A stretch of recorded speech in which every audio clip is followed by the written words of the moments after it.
শুরু করছে।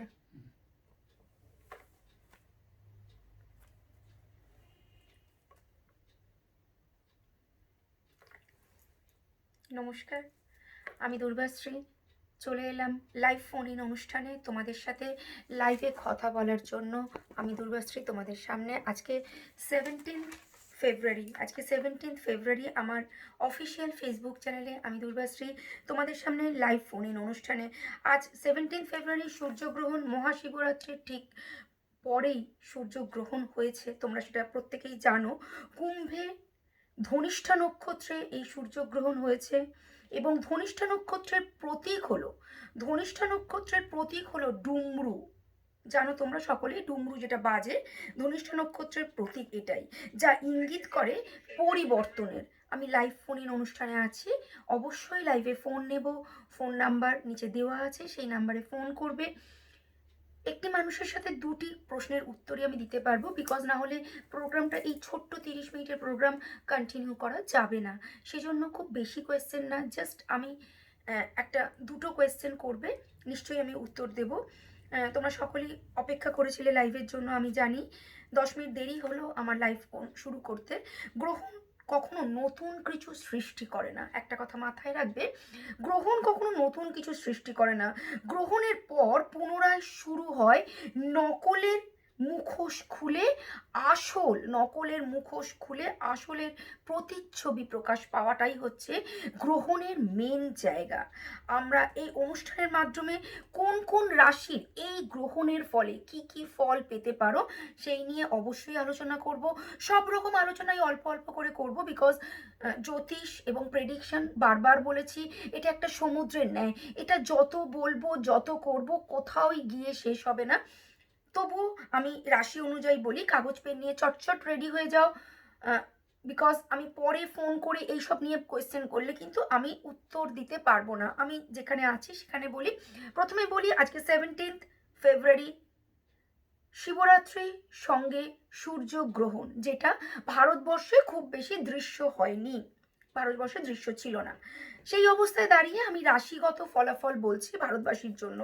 মেষ রাশির কথা প্রথমেই বলি। রাশিচক্রের প্রথম রাশি মেষ রাশি। সোশ্যাল সাইকেল এবং বৃহৎ পরিবর্তন, অর্থাৎ মেষ রাশির জীবনে কিন্তু একটা বৃহৎ পরিবর্তন দেখা যাচ্ছে। সোশ্যাল মিডিয়াতে অপ্রয়োজনীয় পোস্ট প্লিজ করবেন না। মেষ রাশিকে বলছে সোশ্যাল সাইডে অপ্রয়োজনীয় পোস্ট প্লিজ করবেন না।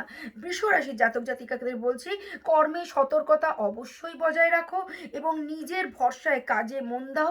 অন্যের ভরসায় বিশাল পুকুর কেটো না, সেক্ষেত্রে কিন্তু ঠকতে হতে পারে। মিথুনকে বলবো, মিথুন রাশির জন্য নিজের বক্তব্য অন্যের উপর চাপিয়ে দেবার চেষ্টা করবে না। শুভ সময় আসছে, অ্যাক্টিভলি কাজে লাগাও, মিথুন রাশিকে বললাম। কর্কট রাশি জাতক জাতিকাদের বলবো জমে থাকা জমে থাকা কষ্ট থেকে নিজেকে বের করে আনো, অর্থাৎ আবেগ মুক্ত হও। আমি কর্কট রাশিকে বলছি অনেক দিন ধরে মন তাদের ভারাক্রান্ত, তারা দিশাহারা এইভাবেই তাদের চলছিল, বাট এখন থেকে বলবো এই সময়ের পর তারা নিজেদেরকে একটু আবেগ মুক্ত করার চেষ্টা করো। গ্রহণের পর অবশ্যই ভাবে তাদের জীবনে বেশ কিছুটা শুভ সময় শুরু হবে। সিংহ রাশির জাতক জাতিকাদের বলি যে কোনো সম্পর্কেই যৌথ কাজের ইগো পরিবর্তন করে নাও, অর্থাৎ ইগোতে বসে কোনো ডিসিশন নিও না। ইগোতে ডিসিশন চেঞ্জ করলে ভুল হতে পারে। তাই আমি আবার বলছি যে যৌথ একত্রিত হয়ে যে কোনো কাজ করার চেষ্টা করো, ইগোতে সেখান থেকে ব্যাক আউট করো না। কন্যা রাশি জাতক জাতিকাদের বলবো স্বাস্থ্যের খেয়াল রাখো, ইগো পরিবর্তন করো না। আমি 6টা রাশি নিয়ে আজকে অলরেডি বলে ফেললাম, 6টা রাশি অর্থাৎ কন্যা পর্যন্ত মেষ থেকে নিয়ে আমি বলে ফেললাম। বাকি রাশিদের বিষয়ে নেক্সট প্রোগ্রাম আগরতলাতে বসে আমি বলবো, বিকজ রাশি তুলা থেকে মিন আবার বলবো বাকি 6টা নেক্সট প্রোগ্রামে। আজকে 6টা রাশির বিষয় বললাম, বিকজ লাইভ ফোন ইন অনুষ্ঠানে আছি। তোমাদের ফোন 9836732805 ফোন করলে অবশ্যই ফোনটা আমি নেব, সেই জন্য আমি আর রাশির আলোচনা করছি না, বিকজ দুর্বাশ্রী মানেই কিছু প্রেডিকশন, আর সেই প্রেডিকশনের জন্য তোমরা প্রত্যেকে লাইফে এত রাত্রে অপেক্ষা করছো। সেই প্রেডিকশন নিয়েই আমি চলে আসব। সামগ্রিকভাবে বলি, 17 ফেব্রুয়ারি সূর্যগ্রহণ আর 3 মার্চ দোল পূর্ণিমা চন্দ্রগ্রহণ। অদ্ভুতভাবে দুটি গ্রহণ প্রথমত 1 মাসের মধ্যে তো হচ্ছে, তার থেকে দেখো দুটো গ্রহণই বেশ কিছু ফেমাস দিনে হচ্ছে। অর্থাৎ আমরা শিবরাত্রির দিনটা যথেষ্ট একটা উল্লেখযোগ্য দিন, সেদিন সূর্যগ্রহণ, আর চন্দ্রগ্রহণটা হচ্ছে 3 মার্চ, যেদিন দোল পূর্ণিমা। দুটি উল্লেখযোগ্য দিনে দুটি বড় গ্রহণ ভারতবর্ষ অ্যাকচুয়ালি হচ্ছে, ভারতবর্ষে হচ্ছে এটা ঠিক না, বিকজ ভারতবর্ষে খুব একটা দৃশ্য হবে না, বাট এফেক্ট তো অবশ্যই পার্সিয়ালি ভোগ করতেই হবে। আচ্ছা, এই 15 দেশের মধ্যে দুটো গ্রহণ দেশে তথা সারা বিশ্বে অশনি সংকেত অবশ্যইভাবে ডেকে আনছে। এখন কি ধরনের সংকেত সেই নিয়ে আমি আলোচনা করব। তার আগে একটু মনে করিয়ে দিই, বিকজ আবার বলছি প্রেডিকশনটা নিয়েই তো আলোচনা, প্রেডিকশনটা নিয়েই অনুষ্ঠানে সবার চোখ রাখা। হ্যাঁ, ফোনে কেউ আছো? আমি ফোনটা নিয়ে নিচ্ছে। হ্যাঁ, ফোনে। হ্যালো। হ্যাঁ, জোরে বলো। হ্যাঁ ম্যাম, বলছি আমি আমার সম্পর্কে জানতে চাই। হ্যাঁ, তোমার ডেট অফ বার্থ? 10/3/1996। 10/3/1996। হ্যাঁ হ্যাঁ। হ্যাঁ, সময়? সময় রাত্রি 9:16 PM। 9:16 PM। আচ্ছা, তোমার জন্মবার? জন্মবার হচ্ছে রবিবার। আচ্ছা, তোমার নামটা একটু বলবে? সোমপ্রকাশ দাস। কি দেব? ওম প্রকাশ দেব? সোমপ্রকাশ দাস। দাস? হ্যাঁ, সোমপ্রকাশ দাস। এক্ষুনি দেব শুনলাম। আচ্ছা, সোম প্রকাশ দাস। কোথা থেকে বলছো? কোনটাই? কোনটাই সেটা? কাঁথির দিকে? হ্যাঁ হ্যাঁ হ্যাঁ। আচ্ছা, তোমাকে একটু তোমার বিষয় বলি, খুব সংক্ষেপে বলবো, প্রমিনেন্টলি হ্যাঁ বা নাই উত্তর দেবে, বিকজ দুর্বাশ্রী স্পষ্ট প্রেডিকশন করে এবং স্পষ্ট উত্তর শুনতে ভালোবাসে। তোমার তুলা লগ্ন, তুমি জানো তোমার রাশি লগ্ন তোমার জানা আছে? তুলা লগ্ন, হ্যাঁ, বৃশ্চিক রাশি। হ্যাঁ, তুলা লগ্ন বৃশ্চিক রাশি। হরোস্কোপে তোমার ইয়ারটা কোন ইয়ার বললে? 1996। 1996। আচ্ছা দেখো, এখানে যেটা দেখা যাচ্ছে 7th হাউসে শুক্র এবং 6th হাউসে শনি কেতু, দ্বাদশে রাহু। তোমার একাধিকবার লাভ রিলেশন নষ্ট হয়ে যাবে, ঠিক আছে? রিলেশন একটা ছিল, কিন্তু সেটা মানে ইয়ে হয়নি, ভেঙে গেছে। No contact situation. No contact situation, এটা একবার না, এটা পুনঃবার হবে, বারবার রিলেশনশিপ নষ্ট হয়ে যাবে।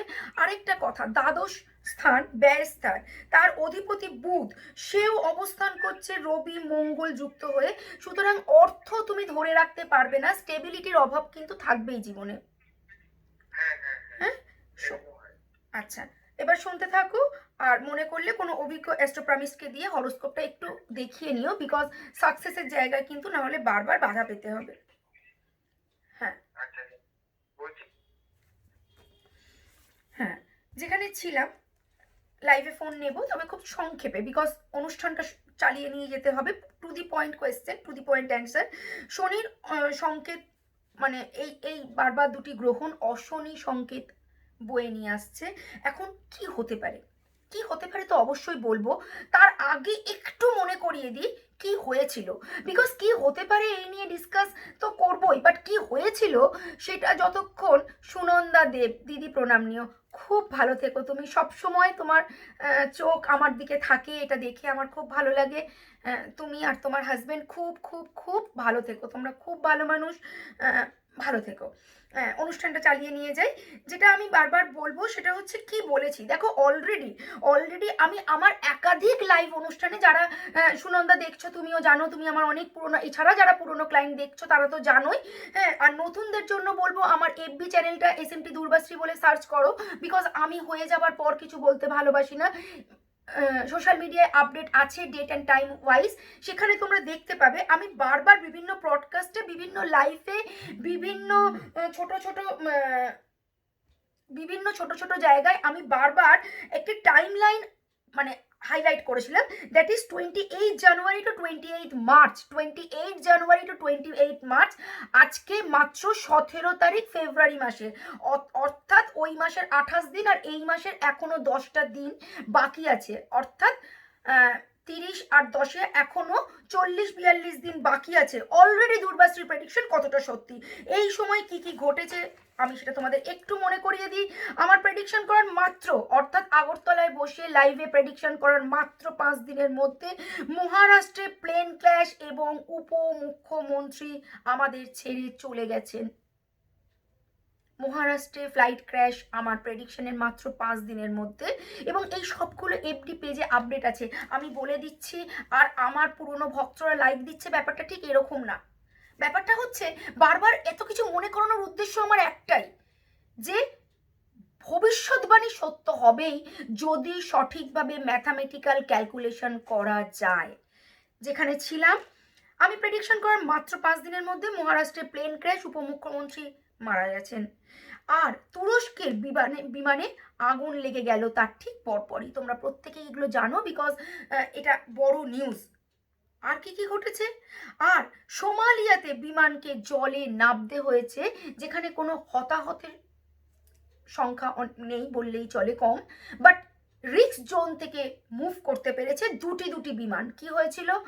সোমালিয়াতে জলে নামতে হয়েছিল এবং সেই ফ্লাইট মানে অবশ্যই বড় দুর্ঘটনা থেকে আমাদের পাইলট বাঁচাতে পেরেছেন, সেই জন্যই বেঁচেছে, নাহলে সেটাও হয়তো বড় দুর্ঘটনাই ঘটতো। আর দুটি ফ্লাইট নিজেদের উইংসের মধ্যে টাচ হয়ে যায়, সেটাও কিন্তু বড় অগ্নিসংযোগ এবং বড় বিপদ ঘটার সম্ভাবনা ছিল।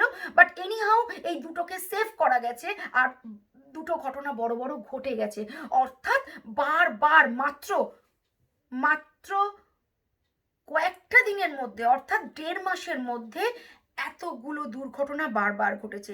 মুম্বাইতে বলেই দিলাম, মানে দুটো উইংসের ঘটনাটা তো বললামই, একাধিক প্লেন দুর্ঘটনা। এবার যেটা বলবো ভূমিকম্পের কথা। অগ্নিসংযোগের কাণ্ড বারবার ঘটছে, বিভিন্ন স্টেটে ঘটছে, দেশে তো ঘটছেই। বিভিন্ন ছোট ছোট স্টেটে, তুমি কলকাতা চ্যানেল খোলো, আগরতলা চ্যানেল খোলো, যে যেখানে আছো সেখানকার ছোট ছোট চ্যানেলগুলো খোলো, এবং বড় বড় নিউজে তো আছেই, বারবার ভূমিকম্প এবং ছোট বড় অগ্নিসংযোগ লেগেই আছে।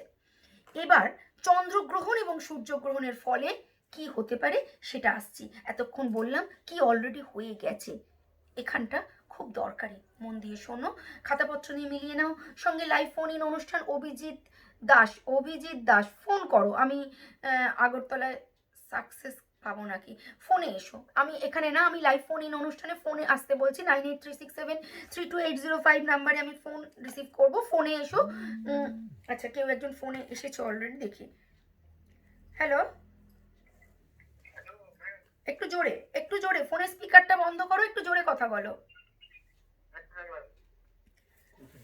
হ্যালো, হ্যাঁ, ডেট অফ বার্থটা বলো। 10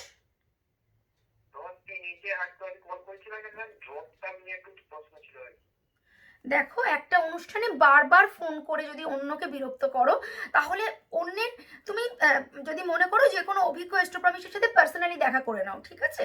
বারবার ফোন করলে বাকিরা, দেখো এখানে কত কেউ টেক্সট করছে যারা ফোনে লাইন পাচ্ছে না, তাই তোমাকে অনুরোধ করছি নেক্সট যেদিন আবার লাইভ ফোন ইন করবো অবশ্যই সেদিন কথা বলো, আজকে না, আজকে অন্যদের একটু সুযোগ করে দাও। হ্যাঁ, যেখানে ছিলাম, এই যে দুটি গ্রহণ একসাথে ঘটলো, এতে কি কি ঘটতে পারে সেটা বলে নি। ভয়াবহ ভূমিকম্প, এতক্ষণ ছোট ছোট ভূমিকম্প হয়ে গেছে অলরেডি লাস্ট 1.5 মাস ধরে। আজকে আমি দুর্বাশ্রী বলছি, সূর্যগ্রহণ এবং চন্দ্রগ্রহণের ফলে ভয়াবহ ভূমিকম্প এবং প্রাকৃতিক দুর্যোগ, ব্লাস্ট, অগ্নিসংযোগ, এগুলো ঘটার প্রবল সম্ভাবনা আছে জাস্ট কুইক আফটার দ্য গ্রহণ। আচ্ছা, এবার যেটা ঘটবে, কোনো নক্ষত্র বা নেতার মৃত্যু হওয়ার সম্ভাবনা প্রবলভাবে ইঙ্গিত পাওয়া যাচ্ছে এই গ্রহ সন্নিবেশে। আমি আবার বলছি, এর আগে আমি যখন নক্ষত্র পতনের কথা বলেছিলাম তখন জুবিন গর্গ আমাদের ছেড়ে চলে গিয়েছিলেন আমার প্রেডিকশনের ঠিক 8 দিনের মাথায়, 10 দিনের মাথায়। হ্যালো,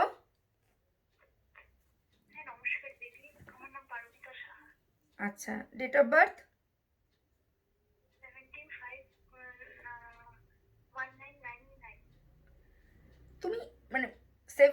মে? হ্যাঁ 17th মে। হ্যাঁ, ইয়ারটা? 1999। এক্ষুনি 95 বললে না? না না 99। 99। আচ্ছা, সময়? 3:40 PM। দুপুরবেলা 3:40 PM। কোথা থেকে কথা বলছো? দিদি কোচবিহার। কুচবিহার থেকে কথা বলছো। আচ্ছা, তুমি আমার অনুষ্ঠান আগে দেখেছো? হ্যাঁ দিদি, আমি আপনার অনুষ্ঠান অনেক আগে থেকে দেখতাম, যখন আপনি টিভিএনে বসতেন তখন থেকে। আচ্ছা আচ্ছা, তখন তো তুমি অনেকটা ছোট ছিলে, বিকজ তোমার 99-এ জন্ম, তখন তুমি অনেকটা ছোট। ক্লাস 9-এ পড়তাম। আপনার কাছে একবার আলিপুরদুয়ারে গেছিলাম দেখানোর জন্য, কিন্তু আপনি ছিলেন না সেই টাইমে, মানে ওই দিন আপনি বসেননি, কোনো কারণে আসেননি। আচ্ছা আচ্ছা, ঠিক আছে, হয়তো ঈশ্বর চাইলে আবার কখনো দেখা হবে। তোমাকে যেটা বলি সেটা দেখো, তোমার কন্যা লগ্ন এবং রাশি দেখা যাচ্ছে তোমার বৃষ রাশি। কন্যা লগ্ন এবং বৃষ রাশি, তাই তো? আচ্ছা, প্রথমেই বলবো তোমার বাবা একটু শারীরিকভাবে অসুস্থ থাকবেন, হ্যাঁ? হ্যালো? মানে কোনো খারাপ কিছু কি আছে? দেখো, খারাপ ভালো প্রেডিকশন করার জন্য বেশ কিছুটা সময়, দশা অন্তর্দশা 10টা D10 অব্দি চার্টকে ক্যালকুলেট করে সেটা বলতে হয় কতটা খারাপ। তবে অবশ্যই হরোস্কোপ দেখে যখন দুর্বাশ্রী বলছে বাবা স্বাস্থ্য নিয়ে সমস্যা, প্রথম প্রেডিকশন, তখন অবশ্যই কিছু একটা বলার মতো, সর্দি জ্বর হলে তো নিশ্চয়ই বলতাম না, হ্যাঁ? বাট কতটা কি কি ধরনের ডিজিজ, এটার জন্য তুমি কাছাকাছি কোনো অভিজ্ঞ মানুষের সাথে একটু যোগাযোগ করে নিও। আরেকটা কথা একটু বলি, সেটা হচ্ছে সেকেন্ড হাউসে মঙ্গল এবং 7th-এ বৃহস্পতি। ম্যারিড লাইফ তোমার খুব একটা খারাপ হবে না, বাট ইনিশিয়ালি প্রচন্ড টেনশনের মধ্যে দিয়ে যাবে, ঠিক আছে? ইনিশিয়ালি খুব একটা টেনশনের মধ্যে দিয়ে যাবে, বিকজ লগ্নটা একদম লাস্টে অবস্থান করছে। সুতরাং আংশিকভাবে, মানে ডিরেক্টলি মাঙ্গলিক তুমি নও, বাট আংশিকভাবে ভ্রম দোষ তোমাকে এফেক্টেড করবে। হ্যাঁ, বলো কি জানবে? হ্যালো? জবের ব্যাপারটা। কি করছো তুমি এখন? আমি এখন মানে চাকরির জন্য প্রিপারেশন নিচ্ছি, কিন্তু হচ্ছে না। মানে সরকারি চাকরির জন্য না বেসরকারি চাকরির জন্য? বিকজ সরকারি চাকরির যোগ কিন্তু আমি এই মুহূর্তে হরোস্কোপে দেখতে পাচ্ছি না, ঠিক আছে? বেসরকারি জবের সাথে তো যুক্ত থাকা উচিত, যে বেসরকারি যে কোনো চাকরি তুমি পাবে। হুম, শুনতে থাকো। হ্যাঁ, যেখানে ছিলাম, সূর্যগ্রহণ এবং চন্দ্রগ্রহণের পরে বড় ধরনের ভূমিকম্পের এক্সপেকটেশন থাকছে। আমি আরেকবার মনে করিয়ে দিচ্ছি, ব্লাস্ট, অগ্নিসংযোগ এবং প্রাকৃতিক বড় ধরনের দুর্যোগের সম্ভাবনাও দেখা যাচ্ছে। সঙ্গে যেটা আমি আবার বলবো, কোনো নেতার মৃত্যু হওয়ার সম্ভাবনা, কোনো নেতা বা নক্ষত্রের মৃত্যু হওয়ার সম্ভাবনা আছে। যারা শেয়ার মার্কেটে ইনভেস্ট করছো তাদের জন্য বলছি, যারা শেয়ার মার্কেটে ইনভেস্ট করছো তাদের জন্য বলছি, বুধ বক্রি হলেই শেয়ার মার্কেটে কিন্তু একটা বড় ধরনের পতন আসন্নমান। বুধ বক্রি হলেই শেয়ার মার্কেটে একটা বড় ধরনের পতন কিন্তু এক্সপেক্টেড, এটা একটু মাথায় রেখে ইনভেস্ট করো। আরও একটা কথা, রাজনৈতিকভাবে কিছু সত্তা পরিবর্তন হবে। আমি বারবার বিভিন্ন ব্রডকাস্টে, বিভিন্ন লাইভ অনুষ্ঠানে, বিভিন্ন সময় এই কথাটা ঘুরিয়ে ফিরিয়ে তোমাদের সামনে বলার চেষ্টা করছি। আজকে ক্লিয়ারলি বলছি, কোনো রদবদলের মানে অবস্থান দেখা যাচ্ছে, বিকজ আমি এর আগেও বারবার বলেছি, কোনো পলিটিক্যাল কারণে সাধারণ মানুষ মানে ক্ষুব্ধ হতে পারে এবং তারা প্রতিবাদের জন্য পথে নামতে পারে। এটা একটু বারবার বলছি, একটু মাথায় রাখবে। এবার আমার প্রেডিকশন রইল 15 জুন। আমি দুর্বাশ্রীর টাইমটা উল্লেখ করছি, একটু মাথায় রাখো। আচ্ছা, ফোনে একটা কেউ আছো, ফোনটা নিয়ে নি। হ্যালো? হ্যালো? হ্যালো? হ্যাঁ, জোরে বলো। তুমি তোমার নিজের ফোনটাকে সাউন্ড অফ করো। হ্যাঁ, বলো। 27/3/2003। আচ্ছা, 21-22। আগরতলা আইজিএম হসপিটাল আর 2:30 AM। হ্যাঁ, 2:30 AM মানে মাঝরাত্রে তোমার জন্ম? হ্যাঁ। তাহলে ডেটটা তুমি চেঞ্জ করেছো অলরেডি, না না চেঞ্জ করে বলছো? না, এইরকমই আচ্ছা, ছিল। হ্যাঁ, 27 মানে 2003 ছিল। আচ্ছা, তো তোমার নামটা একটু বলো। বিশ্বকারের জন্ম কি অভিজিৎ দাস। তোমার নাম অভিজিৎ দাস? তুমি কি অভিজিৎ দাস, তুমি কি সঠিক নিজের নামটা বলছো না কোনো কারণে নিজের নামটা একটু অন্য করে বলছো? হ্যাঁ অভিজিৎ দাস, ওখানে আপনাকে এসএমএস দিয়েছিলাম ইয়াতে ফেসবুকে লাইভে। আচ্ছা, তোমাকে যেটা বলবো সেটা হচ্ছে দেখো, প্রচণ্ড রকচটা, তুমি হঠাৎ হঠাৎ রেগে যাওয়ার একটা প্রবণতা আছে, ঠিক আছে? খুব সাবধান, আইনত কোনো সমস্যায় জীবনে কিন্তু কখনো জড়িয়ে পড়তে হবে। নিজের এই অনৈতিক রাগকে একটু সংযত করো, আচ্ছা আচ্ছা। ঠিক আছে? সাকসেস কবে আসবে? সাকসেসটা না একটা ভ্যাস্ট কোশ্চেন, সবার এই একই কোশ্চেন, এই কোশ্চেনের অ্যান্সার তো আর হরোস্কোপ দেখতে হবে না। গোপেন্দ্র কোনো আছে যখন চোখে? ওই যে বললাম, আগে নিজের ভুলগুলোকে হরোস্কোপটা একটুখানি একটুখানি কারেকশন করো। বিকজ এই অবস্থায় তুমি মাথা গরম করে বারবার এমন কোনো সিদ্ধান্ত নেবে যেখান থেকে তোমার লাইফে ডিমোশন হবে, ইমোশন না। বুঝেছি। হ্যাঁ, নিজের মাথা গরমটাকে একটু কন্ট্রোল করো প্রথমে। প্রাইভেট জব কোনো কিছু আসেনি। শুনতে থাকো। হুম, সবারই মোটামুটি কোয়েশ্চেন হচ্ছে ফোন পেলেই সরকারি চাকরি আছে কিনা, ফোন পেলেই সরকারি চাকরি আর সাকসেস আছে কিনা। সাকসেসের জন্য কোনো পরিশ্রম, হরোস্কোপ বিচার করা বা আদৌ আমার হরোস্কোপে সেই জায়গাটা আছে কিনা এইগুলো না দেখলেও চলবে। একটা প্রশ্ন করলেই হবে আমার সরকারি, এটা নিয়ে কিন্তু কেউ ভাবছেও না বেসিক্যালি। খুব কম পার্সেন্টেজ অফ পিপল আমি চেম্বারে বসে দেখেছি যারা সরকারি চাকরিটা খুব আন্তরিকভাবে চাইছে এবং সেটার জন্য তারা এফোর্ট বা লেবার দিচ্ছে, এটাও আমি খুব কম দেখেছি। ওই জাস্ট একটা ফোনে পেয়ে গেলাম, দিদি ভালো রেজাল্ট করবো তো, দিদি একটা চাকরি পেয়ে যাবো তো, মানে এটা একটা প্রশ্ন। এইভাবে গতানুগতিকভাবে চললে কোনো কিছুই পাওয়া বা হওয়ার সম্ভাবনা খুব কম। বিকজ 100% ভাগ্যে নিয়ে জন্মায় এরকম সংখ্যাটা কিন্তু খুব কম। একটু নিজের এফর্ট, উপযুক্ত পরামর্শদাতা এবং সঠিক সময় সঠিক রেমেডিস মানুষকে আসল মানে পথে পৌঁছে দেয়। ঠিক আছে, যেখানে ছিলাম সেটা নিয়ে একটু বলি। আমি আবার একটা টাইম উল্লেখ করছি। 15 জুলাই থেকে 15 আগস্ট কোনো ভিড় এলাকায় বা শপিং মলে বা সিনেমা হলে বা ধর্মীয় স্থানকে যদি সম্ভব হয় একটু স্পেশালি অ্যাভয়েড করো। আমি বলছি 15 জুলাই থেকে 15 আগস্ট এই সময়টা বেশি ক্রাউডেড এলাকা, সেটা মলই হোক, সিনেমা হলই হোক বা কোনো ভগবান দেবতার স্থানই হোক, এই জায়গাগুলোকে একটু অ্যাভয়েড করো। বিকজ এখানে কিন্তু একটি গন্ডগোল পরিস্থিতিতে কিছু মানুষ বিপদে পড়ার সম্ভাবনা আছে। আরেকটা ডেট আমি উল্লেখ করছি, 15 জুন থেকে 14 জুলাই, 15 জুন থেকে 14 জুলাই এই সময় আবার ফ্লাইট ক্র্যাশের প্রবল সম্ভাবনা আছে। 15 জুলাই, হ্যাঁ 15 জুন থেকে 14 জুলাই আবার ফ্লাইট ক্র্যাশের প্রবল সম্ভাবনা আছে। চেষ্টা করো যাদের এখনো টিকিট কাটা হয়নি, খুব ইমার্জেন্সি না থাকলে এই সময়টা প্লেনে যাত্রা না করতে যদি সম্ভব হয়। আমি আরেকটা কথা একটু বলি, ইউরোপ কান্ট্রি থেকে কিন্তু এবারে গন্ডগোল বা যুদ্ধ পরিস্থিতি সৃষ্টি হওয়ার সম্ভাবনা আছে, যেটা 20 মার্চ থেকে 18 এপ্রিলের মধ্যে হওয়ার প্রবলভাবে সম্ভাবনা। 20 মার্চ, আমি দুর্বাশ্রীর প্রত্যেকটা সময় ফ্লাইট ক্র্যাশের সময় আলাদা করে ডেট বললাম, আমি হঠাৎ করে গন্ডগোল লাগার সময়টাও আলাদা করে ডেট বললাম, আর আমি যুদ্ধ বা দেশে বিভ্রাট সৃষ্টি হওয়ার ডেটটাও বলছি। 20 মার্চ থেকে 18 এপ্রিলের মধ্যে কিন্তু দেশে কিছু বিভ্রান্তিকর পরিস্থিতির সৃষ্টি হতে পারে, যেটাকে যুদ্ধের ঘোষণা বা গন্ডগোল বলে যেটাকে, সেটা সৃষ্টি হতে পারে এবং সেটা হবার সম্ভাবনা ইউরোপ কান্ট্রিগুলোতে থেকে শুরু হবার সম্ভাবনা প্রবলভাবে দেখা যাচ্ছে। পূর্ব ভারতে বোম ব্লাস্ট, অগ্নিসংযোগ এবং বিস্ফোরণ হওয়ার সম্ভাবনা কিন্তু প্রবল। পূর্ব ভারতে বোম ব্লাস্ট, বিস্ফোরণের সম্ভাবনা কিন্তু প্রবল অগ্নিসংযোগের সঙ্গে সঙ্গে। মিডল ইস্টে অশান্তি বাড়বে, এই কথাটা মাথায় রেখো। আমি জায়গাগুলোর নামও উল্লেখ করছি।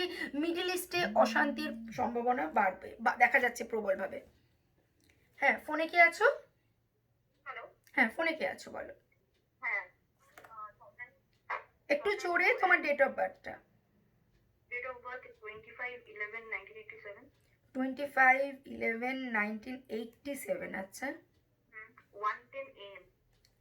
1:10 AM মানে মধ্যরাত্রি, তাই তো? মধ্যরাত্রি, হ্যাঁ। সেটা চেঞ্জ করে বলেছো তো, ইংলিশ মতে ডেটটাকে চেঞ্জ করে হ্যাঁ, বলেছো হ্যাঁ। তো? আচ্ছা, কোথা থেকে কথা বলছো? আমি আপাতত বোম্বে থেকে কথা বলছি। আরেকবার ডেট অফ বার্থটা বলবে? 25/11, 25শে নভেম্বর 1987। 25শে নভেম্বর 25/11/87, 1:30। 1:10 মধ্যরাত্রি AM, তাই তো? হুম হুম। হুম। তোমার নাম চন্দ্রানী। চন্দ্রানী। তুমি এই মুহূর্তে বম্বেতে আছো। জি। তো তুমি আমার কন্ট্যাক্ট নাম্বার কিভাবে পেলে? মানে ফেসবুক থেকে। ফেসবুক থেকে। আচ্ছা আচ্ছা। আচ্ছা, তোমার রেসিডেন্স মানে তুমি গ্রোয়িং আপ? আমি আমি বর্ন অ্যান্ড বটা কলকাতাতে, ভবানীপুরে। আর আচ্ছা আর আমার মানে আমার হাজবেন্ড সূত্রে আমি হচ্ছি বাইরে। আমি আচ্ছা আপাতত এখন নবী মুম্বাই থাকি। নিজেও আমি ওয়ার্কিং, আমার হাজবেন্ডও রিলায়েন্সে আছে, আমি নিজেও ওয়ার্কিং ডেলয়েটে। আচ্ছা, তোমাকে একটু বলি, লগ্নস্থ কেতু এবং সপ্তমস্থ বৃহস্পতি রাহু, যেটা দেখা যাচ্ছে তোমার কন্যা লগ্ন এবং রাশি হচ্ছে তোমার ধনু রাশি, কন্যা লগ্ন ধনু রাশি। ভীষণভাবে সুন্দর ফিটফাট টিপটপ জিনিস তোমার খুব পছন্দ, হ্যাঁ। ঠিক আছে? আরেকটা কথা যেটা বলবো, অর্থ তোমরা দুজনে মিলে যথেষ্ট রোজগার করছো, বাট যে আন্দাজে রোজগার করছো সামহাও সেভিংস হচ্ছে না, হঠাৎ হঠাৎ কোনো ইনসিডেন্টে অর্থ কিন্তু নষ্ট হয়ে যাচ্ছে। হুম হুম হুম, ঠিক ঠিক। আচ্ছা আচ্ছা, এবার যেটা বলবো সেটা হচ্ছে, দেখো লগ্ন খুব দুর্বল হওয়ার জন্য তুমি কিন্তু বারবার বিভিন্ন রকম শারীরিক সমস্যায় ভুগবে। আচ্ছা। হ্যাঁ, এই জায়গাটা একটু খেয়াল রাখবে। বেবি 1 2 3 4 বেবি আছে? হ্যাঁ হ্যাঁ, 10 বছরের একটা? আমার ছেলে আছে। একটা? একটা। একটা বেবি। আমার মেনলি ক্যারিয়ারের সম্বন্ধেই আমি একটু বেশি চিন্তিত, কারণ এখন তো যা প্রোগ্রেশন, যা অবস্থা, ক্যারিয়ার কিরকম যাবে। দেখো, এই আর কিরকম কথাটা আবার সবাইকে বলেছি, তোমাকেও বলছি, এটা একটা মানে মোটামুটি যাবে, ঠিক আছে, এগুলোর জন্য ঠিক দুর্বাশ্রী না।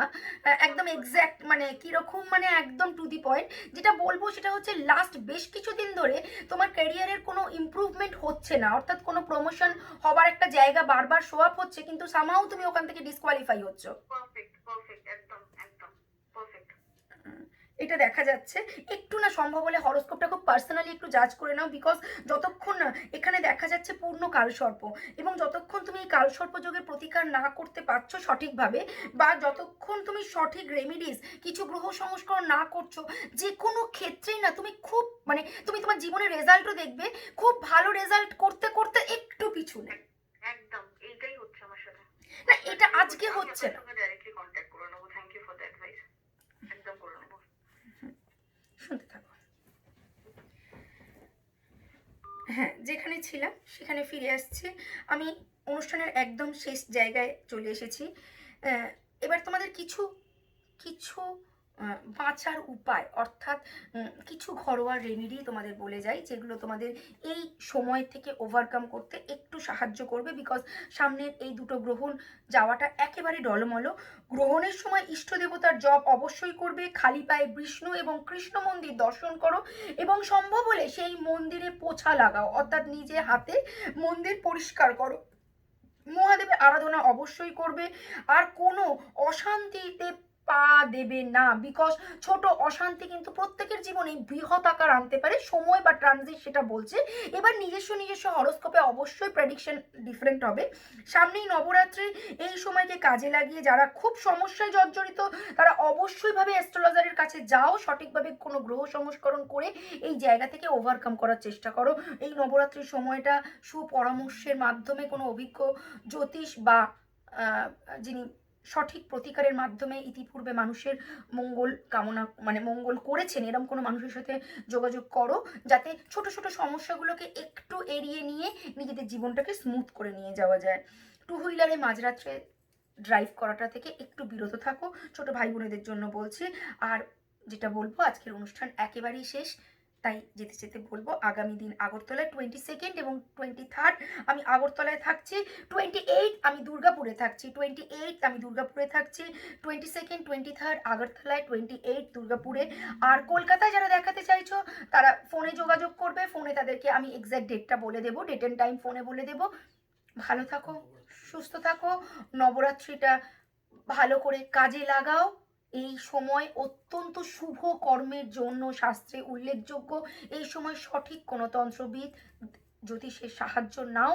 যদি নিজের জীবনে ছোট ছোট কোনো সমস্যা বড় ইভেন্টকে আটকে দিচ্ছে, তাহলে সেটা একটু প্রতিরোধের মাধ্যমে নিজেকে এগিয়ে নিয়ে চলো। ভালো থাকো, সুস্থ থাকো।